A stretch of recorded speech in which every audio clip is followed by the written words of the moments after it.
আসসালামু আলাইকুম। সবাই কেমন আছেন? আলহামদুলিল্লাহ আমি ভালো আছি। আশা করি আল্লাহর রহমতে আপনারাও সবাই ভালো আছেন। আজকে আমি রান্না করে দেখাবো মরিচের শাক ভাজি রেসিপি। এই শাককে আমরা তো মরিচের শাক বলে থাকি, তো আপনারা কে কী নামে চিনেন কমেন্টে জানাবেন। এই তো চুলে একটা ফ্যান বসিয়ে পরিমাণ মতো রান্নার তেল দিয়ে নিয়েছি। তেল গরম হয়ে আসলে এখানে রসুন কুচি দিয়ে ভালো করে নেড়ে চেড়ে ভেজে নিতে হবে। রসুনগুলো ভালো করে ভেজে নিয়েছি। এখন এখানে পেঁয়াজ কুচিগুলো দিয়ে আরও একটু ভালো করে নেড়ে চেড়ে ভেজে নিব। তো যারা গোস্ত খেতে খেতে একদমই কিছু ভালো লাগে না, কোনো কথা নাই, এই শাকটা ভাজি করে নেবেন, আর কিছুই লাগবে না। এই শাক দিয়ে এক প্লেট ভাত নিমিশে খেয়ে নিতে পারবেন। পেঁয়াজ একটু ভাজা ভাজা হয়ে আসলে এখানে কাঁচামরিচ কুচি দিয়ে আরও কিছুক্ষণ ভেজে নিয়েছি। তো কিছুক্ষণ পর আমি এখানে একে একে সব শাকগুলো দিয়ে দিব।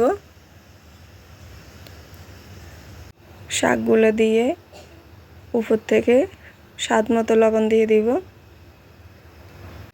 প্রথমে লবণ বেশি দিতে যাবেন না, শাক কিন্তু রান্না করলে কমে যায়, পরে সেই খেয়ে দেখে একটু কম হলে দিয়ে নেবেন। এই তো আমি ঢাকনা দিয়ে কিছুক্ষণ রান্না করে নিয়েছি। দেখেন রান্নার পরে শাক কিন্তু অনেক কমে গেছে। তো আমি এখন এখানে ভালো করে শাকগুলো নেড়ে চেড়ে দিব, যাতে পেঁয়াজের সাথে শাকগুলো মিশে যায়। তো আমি ভালো করে মিশিয়ে নিলাম। তো যারা দেখতে দেখতে ভিডিওর এই পর্যন্ত চলে এসেছেন, লাইক কমেন্ট শেয়ার করবেন। আর আমার ভিডিওটা যদি ভালো লেগে থাকে সাবস্ক্রাইব করে পাশে থাকা বেল আইকনটি বাজিয়ে দিবেন। আপনারা কিন্তু সবাই দেখেছেন শাক থেকে কিন্তু অনেক পানি উঠে এসেছে। তো আমি রান্না করে পানিটা শুকিয়ে নিছি। শাকে কিন্তু পানি থাকা যাবে না, একদম শুকনো শুকনো করে ভেজে নিতে হবে। তো আমি একদম শুকনো শুকনো করে ভেজে নিয়েছি। তো এখন আমি একটা প্লেটে নিয়ে নিব।